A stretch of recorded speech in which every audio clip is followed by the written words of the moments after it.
Did you know that all flowering plants possess leaves, stems, and roots? Sometimes these parts have been modified so extensively that they may not be recognizable without careful study. This prickly pear cactus has fleshy stems with spines that are modified leaves. This orchid carries out photosynthesis by means of roots that contain chlorophyll. The plant grows in trees attached to the bark such that its roots are exposed to sunlight. They are never in soil. The photosynthetic roots grow in any direction, even upward. The plant only has a small portion of shoot or stem which produces flowers. These bromeliads are not rooted into the coastal sand dunes. A strong wind can blow them around. All water is absorbed from fog condensing on the leaves. Plants can have some very unique specializations, but they all share the same 3 types of plant tissue cells. I'm Dr. DeBusk, and in this video, I'll review the primary tissue cells found in the plant. Flowering plants are classified as division Magnoliophyta, informally referred to as angiosperms. There are several groups within that, including basal angiosperms, which include magnolias, water lilies, and laurels.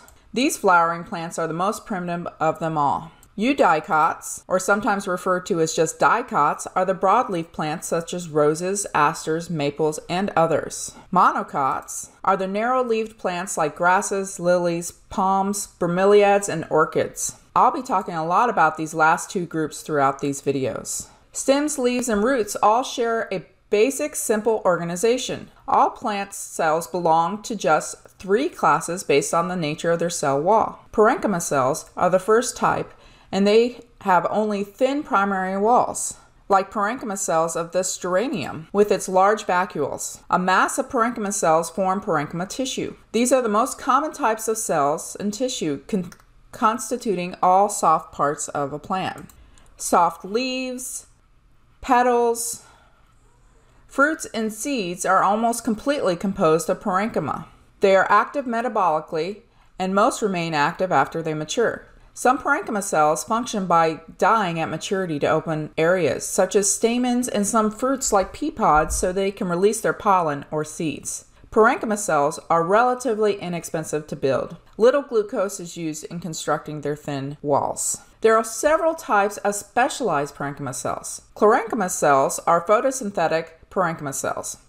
The thin walls allow light and carbon dioxide to pass through the chloroplasts. The pigmented cells in flower petals and fruits are also parenchyma cells with thin walls that permit the pigments to be seen. Glandular cells secrete nectar, fragrances, mucilages, resins, and oils. They typically contain few chloroplasts and more dictyosomes and endoplasmic reticulum. They transport large quantities of sugar and minerals in, transform them, and then move them out again. This photo shows a resin canal in a pine leaf. The white area is where the resin is stored. The cells that line the cavity are glandular parenchyma cells that synthesize and secrete the resin. Phloem is parenchyma tissue that conducts nutrients over long distances.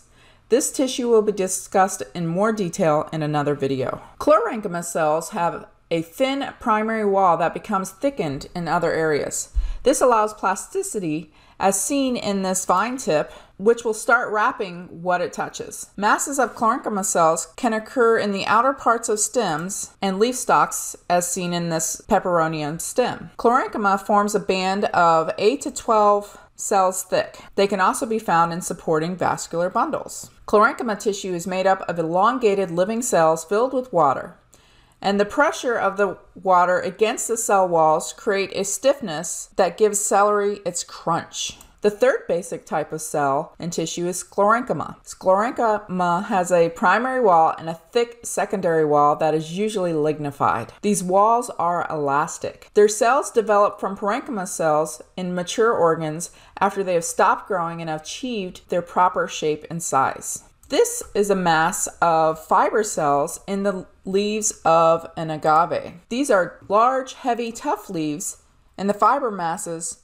provide elastic strength. Sclerenchyma supports the plant by its strength. The cells are usually dead at maturity. There are two types of cells, conducting and mechanical sclerenchyma. Mechanical sclerenchyma is subdivided into long fibers and short sclerids. Both of them have elastic secondary walls. Because the fibers are long, they are flexible and found where strength and flexibility are important. The wood of most flowering plants contain abundant fibers, and their strength supports the tree while their elasticity allows the trunk and branches to sway in the wind without breaking or becoming permanently bent. Sclerids are short and cuboidal. Because sclerids have strong walls oriented in all three dimensions, sclerenchyma tissue composed of sclerids acts brittle and inflexible. Masses of sclerids form hard, impenetrable surfaces such as shells of walnuts and coconuts or pits or stones of cherries and peaches. Conducting sclerenchyma transports water and is one of the types of vascular cells. It will be discussed in more detail in the next video. I hope you learned more about the three primary cells. I will go over the primary tissue types and stems in the next video.